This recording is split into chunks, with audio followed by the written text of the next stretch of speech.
Olá, queridos alunos da EJA, sejam bem-vindos a mais um Momento de Língua Portuguesa. Eu sou o professor Rodrigo Ribeiro, ministrante deste componente. Nossa aula de número 35 tem como objeto de conhecimento a relação entre os textos e como detalhamento a transposição literária, certo? Então, vamos à nossa aula.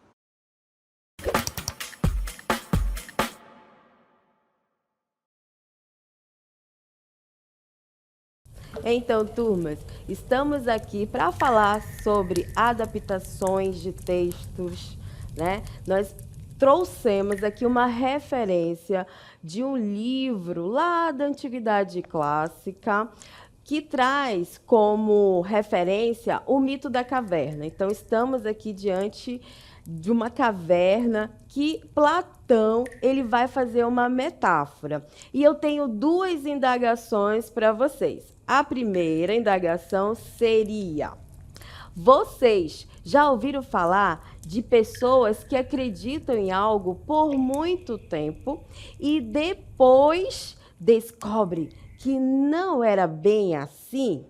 Né? Será que vocês já ouviram alguém que acreditava em algo e que, com o passar do tempo, foi percebendo que esse algo não era verdadeiro? A segunda questão: vocês já sentiram que aprender algo novo mudou a forma como vocês veem o mundo? Ou seja, o conhecimento, ao aprender algo, mudou aí a existência, ou mudou, trouxe algum significado para vocês? Então, essas duas indagações trazem para nós aí reflexões sobre essa questão que nós vamos conhecer agora, o mito da caverna do Platão, né? Então, o mito da caverna, ele é inserido no livro A República, e ele é o 7º livro aí do Platão. Quem é Platão, professora? É um grande filósofo da Antiguidade Clássica que nós vamos conhecer um pouquinho da obra dele, tá? Então, para conhecer um pouco de quem é o Platão e o discurso, né, filosófico, assistam a um vídeo. Imagina, caro Glauco, uma caverna subterrânea onde homens estão presos desde a infância. Suas pernas e cabeças estão acorrentadas, de forma que só podem olhar para frente. Atrás deles há um fogo distante, e entre o fogo e os prisioneiros existe um muro. E o que eles conseguem ver, Sócrates? Apenas sombras, meu amigo. Sombras de objetos que outras pessoas carregam por trás do muro. Essas sombras são projetadas na parede que os prisioneiros encaram. Então, eles pensam que essas sombras são a realidade? Exatamente. Para eles, as sombras são tudo o que existe. Nunca viram nada além disso. Agora, imagine que um deles seja libertado. Primeiro, ele ficaria confuso e aterrorizado ao ver o fogo. A luz seria dolorosa e ele não acreditaria no que vê. Precisaria de tempo para entender que os objetos ao redor são mais reais que as sombras. Deve ser difícil para ele aceitar isso, depois de tanto tempo acreditando nas sombras. Sim, mas com o tempo ele se acostumaria. Agora, imagine que ele seja arrastado para fora da caverna e veja a luz do sol pela primeira vez. O sol seria insuportável. Ele não conseguiria olhar diretamente para ele. Verdade. Primeiro, ele veria apenas sombras no chão. Depois, os reflexos na água. E, finalmente, conseguiria olhar para os próprios objetos iluminados pelo sol. Por fim, compreenderia que o sol é a fonte de toda luz e vida. Mas e se ele voltasse para a caverna? O que aconteceria com ele? Se ele voltasse, seus olhos acostumados com a luz teriam dificuldade em enxergar no escuro. Os outros prisioneiros ririam dele e diriam que a viagem para fora da caverna o deixou cego. Talvez até o rejeitassem ou o atacassem.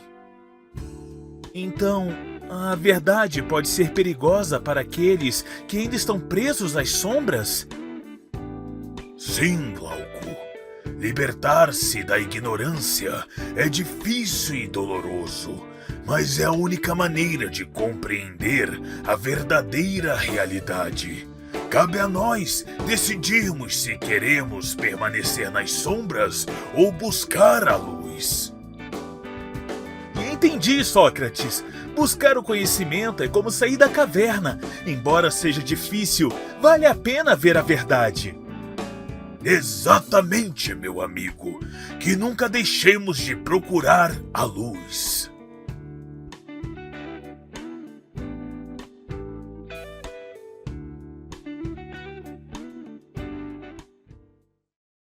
Então, turmas, aqui nós temos aí esse diálogo entre esses dois personagens, certo? E o mito da caverna, ele traz essa questão de que a busca pelo conhecimento nos liberta da ignorância. E hoje, nesse momento, nós temos aqui o professor Ian Souto, que vai dialogar um pouquinho mais sobre esse contexto do mito da caverna. Como é que vai funcionar? Nós temos aí duas indagações para o professor Ian, e aí ele vai desenvolver conforme, né, a explicação dentro do mito da caverna. Então, a primeira questão para o nosso convidado seria: no mito da caverna, os prisioneiros enxergam apenas sombras projetadas na parede e acreditam que essa é a única realidade existente. No século XXI, como as redes sociais e os meios de comunicação podem influenciar a forma como enxergamos o mundo? Você, professor Ian, acredita que as pessoas vivem presas em algum tipo de caverna moderna? Bom, respondendo ao primeiro questionamento, né, sim, eu acredito, né, que as pessoas podem sim viver presas, né, em um tipo de caverna moderna. Mas vale ressaltar que essa prisão ela também pode abrir portas para a liberdade. Então vai muito de como cada um lida, principalmente com as redes sociais, né? Vale ressaltar que as redes sociais apresentam conteúdos, né, verdadeiros ou fictícios. Então, vai muito de como você lida, né, com essa prisão. Essa prisão ela também pode ser libertadora. Então, eu acredito, né, que no século que vivemos, sim, realmente, né, as redes sociais podem sim ser uma prisão.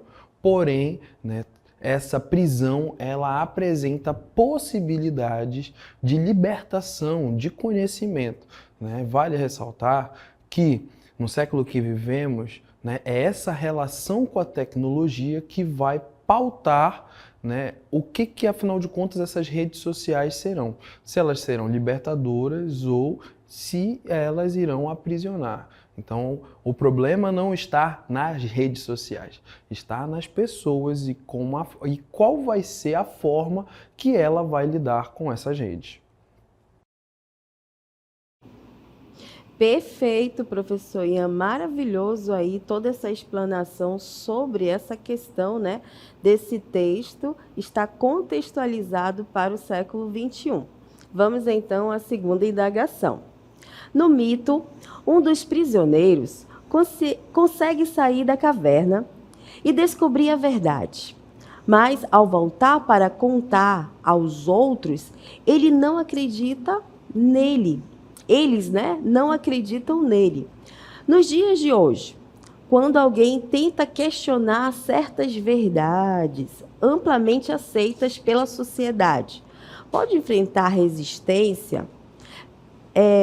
Você consegue pensar em exemplos disso? Porque muitas pessoas preferem continuar acreditando em algo mesmo quando há evidências contrárias. Bom, né, já respondendo ao segundo questionamento e fazendo a relação com o mito da caverna, o mito da caverna as pessoas só acreditavam naquilo que era projetado, né, nas sombras. Então, a partir do momento em que um elemento, né, desse grupo saiu e entendeu a realidade, ele foi questionado por aqueles que só enxergavam as sombras. Então, né, dando uma continuidade ao primeiro questionamento, tudo é com a forma com que lidamos com as informações. Vale lembrar que desde o século passado, a ciência ela passa por uma certa crise, né? A partir do momento, principalmente ali das grandes guerras, onde a ciência ela foi utilizada para ceifar vidas. Então, a ciência ela já vive uma crise que vem desde o século passado e que, a partir do momento, né, desse boom tecnológico e da conexão, né, muito mais rápida, principalmente a partir das redes, né, alguns elementos foram amplamente divulgados e tornando assim a credibilidade da ciência cada vez menor. É muito fácil, né, fazer crítica e conexões até lógicas, mas, né, vale ressaltar que justamente a forma com que lidamos essa relação entre pessoa e redes sociais, pessoa e tecnologia, ela pode ser libertadora ou ela pode te aprisionar. Muito bem, professor Ian, muito obrigada pela sua participação. Então, turmas, observem que o professor ele trouxe diálogos, né, desse contexto lá clássico para o século XXI.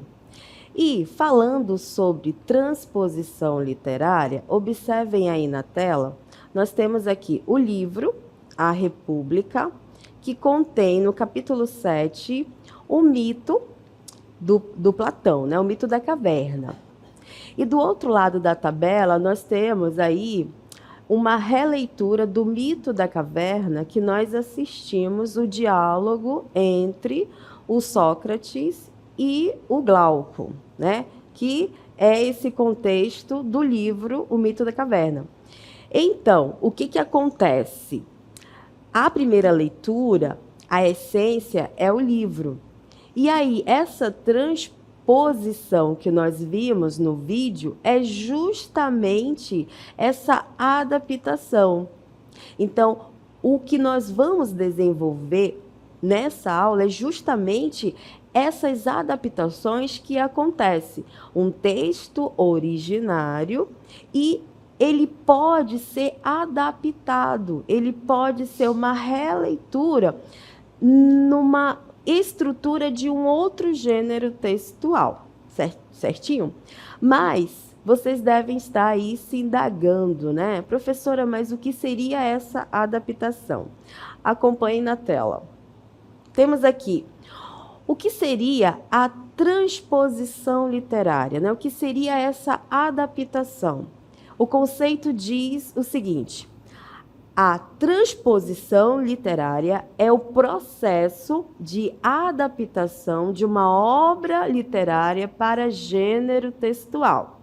Exemplos: cinema, teatro, histórias em quadrinhos, séries ou até mesmo novas versões literárias. Observem aí que nós temos essas imagens. Então, por exemplo, o próprio mito da caverna, ele é essa essência escrita, mas ele pode ser adaptado, pode ser uma releitura para o gênero cinema, ou então para um documentário de TV, ou então ele pode ser até desenvolvido numa peça teatral, ou até ser aí adaptado para os quadrinhos.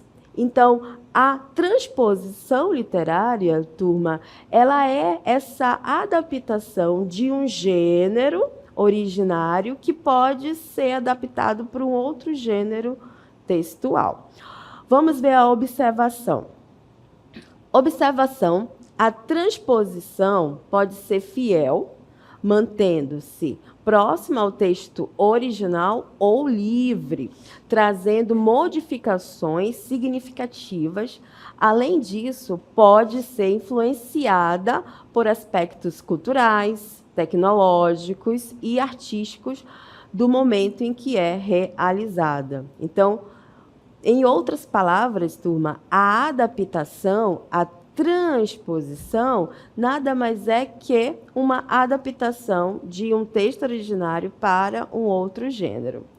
Vamos ver aí um exemplo com o poema na voz de Gonçalves Dias. Então, nós temos aí este exemplo, né? Canção do Exílio, Minha Terra Tem Palmeiras, onde canta o sabiá. As aves que aqui gojeiam, não gojeiam como lá. Nosso céu tem mais estrelas, nossas várzeas têm mais flores, nossos bosques têm mais vida, nossa vida mais amores. Gonçalves Dias. Esse é um texto originário lá do século XIX, quando o poeta estava em Portugal, sentiu saudade da sua terra e ele vai materializar essa saudade, turma, nos versos, né, da Canção do Exílio. E para que a gente possa perceber uma adaptação desse contexto poético, assistam ao vídeo sobre o hino nacional, um trechinho. Hino Nacional Brasileiro. Deitado eternamente em berço esplêndido, ao som do mar e à luz do céu profundo, fulguras, ó Brasil, florão da América, iluminado ao sol do novo mundo. Do que a terra mais garrida, teus risonhos, lindos campos têm mais flores, nossos bosques têm mais vida, nossa vida no teu seio mais amores.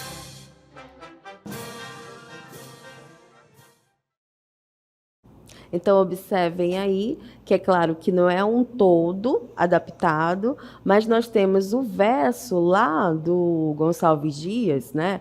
Nossos bosques têm mais vida, nossa vida mais amores. E o hino nacional, ele também traz um trechinho do verso do poeta para essa adaptação do gênero hino. Com isso, observem aí na tela essa informação sobre a transposição literária. A transposição literária é o processo de adaptação de uma obra literária para o gênero textual. Logo, entre o poema de Gonçalves Dias e o hino, há essa presença, né, da transposição literária. Então, nós temos uma presença justamente lá do verso: nossos bosques têm mais vida, nossa vida é em teu seio mais amores. Essa presença da voz poética lá do Gonçalves Dias no nosso hino nacional. Então, houve aí uma adaptação, certinho? Vamos, então, ver um outro exemplo de transposição literária. Convido vocês à leitura do conto A Guardiã da Floresta. Vamos lá. A lua cheia iluminava a imensidão verde da Amazônia, quando Luma, a onça pintada, caminhava silenciosa pela mata densa. Seus olhos dourados observavam, atentos, cada movimento ao redor. Ela não era apenas uma caçadora, mas também a guardiã daquele pedaço da floresta. Certa noite, um barulho estranho cortou o ar. Os macacos gritavam de galho em galho. As araras levantavam voo assustadas e os tamanduás corriam entre as raízes retorcidas. Luma farejou o ar e sentiu um cheiro diferente. Algo ameaçava sua casa. Movendo-se como uma sombra, ela seguiu os ruídos, até encontrar um grupo de homens com machados e motosserras. Árvores centenárias estavam caindo, abrindo um vazio onde antes havia vida. Luma sentiu o coração acelerar. Ela não podia permitir aquilo. Então, soltou um rugido poderoso. O som ecoou pela floresta. Como um trovão, os homens pararam, trocando olhares assustados. A selva parecia viva, respondendo ao chamado da onça. De repente, um barulho de macacos pulou das árvores, jogando frutos e galhos. Pássaros mergulharam no ar, emitindo gritos agudos. E os bichos preguiça, lentos, mas determinados, começaram a se mover na direção dos invasores. O caos se instalou. Os homens, apavorados, largaram as ferramentas e correram sem olhar para trás. A floresta, por aquela noite, estava protegida. Luma, deitada sobre uma pedra, observou a lua mais uma vez. Ela sabia que a ameaça voltaria, mas também sabia que a floresta nunca estaria sozinha. Enquanto houvesse vida, haveria luta, e ela sempre estaria lá, pronta para defender seu lar. Daniele Costa. Então, nós temos aí uma narrativa em que os personagens, né, os personagens que praticam a ação são os animais. Então, é uma espécie de texto personificado onde os animais pensam, agem e têm ação. E é um texto, né, escrito, ou seja, é uma narrativa que apresenta aí todo um contexto dos animais que protegem a floresta. Então, esse é o texto originário. Agora, vamos ver uma adaptação desse texto, mas em outro gênero textual. Vejamos aí na tela ao vídeo. A Guardiã da Floresta. A lua iluminava a imensidão verde da Amazônia.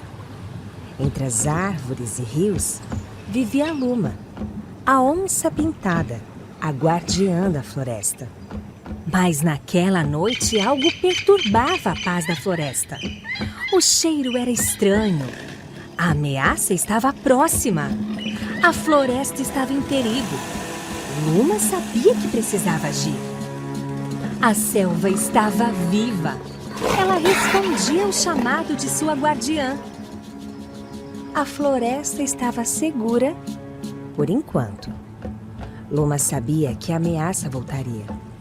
Mas enquanto houvesse vida, haveria luta. E ela sempre estaria lá. A Amazônia é vida. Proteger é dever de todos.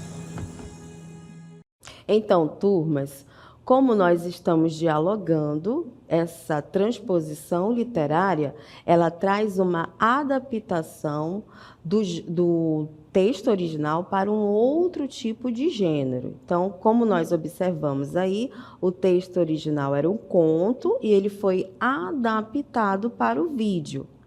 Agora vejamos uma outra adaptação desse conto a um poema. Vamos lá ler o poema.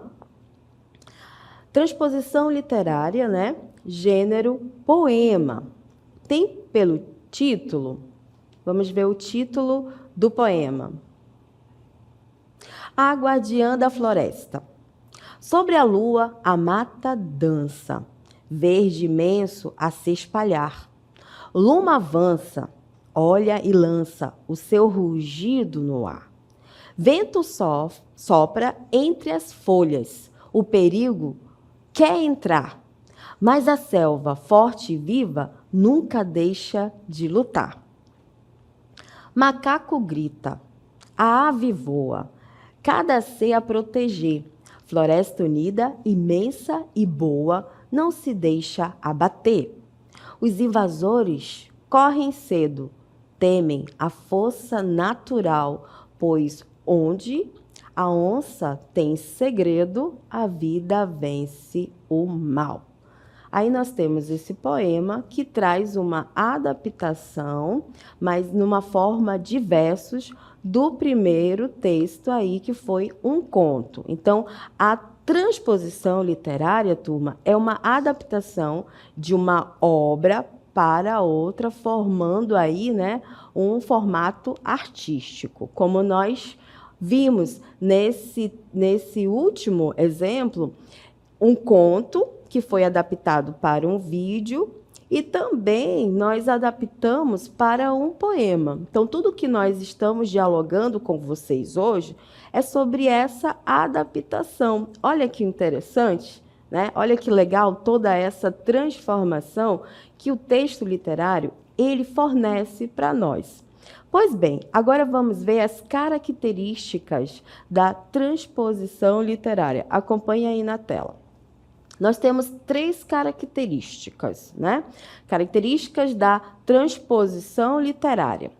Primeira, manutenção do enredo principal, mas com possíveis, né, mudanças para adequação ao novo meio. Essa aí, nós vimos no decorrer dos exemplos, essa característica, né? Segunda, alterações nos versos, ou alterações nos personagens ou na ambientação para refletir a nova linguagem, como foi o caso, né, do conto para o vídeo, do conto para o poema.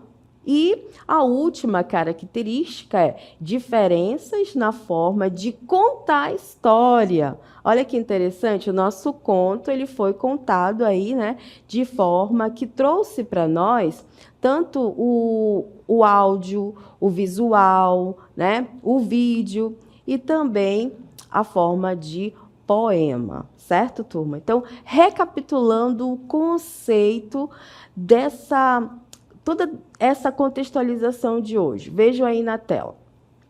A transposição literária é o processo de adaptação de uma obra literária para um gênero textual. Ou seja, o que nós entendemos dessa recapitulação? Que os textos originários, eles podem ser adaptados. É também um outro sinônimo para isso, fazer releituras, né, de um texto original para outro texto. Então, turmas, nossa aula ela se desenvolveu nesse contexto sobre essas possibilidades de adaptações de um texto original para outros gêneros textuais. Eu deixo um forte abraço a todos e até a próxima!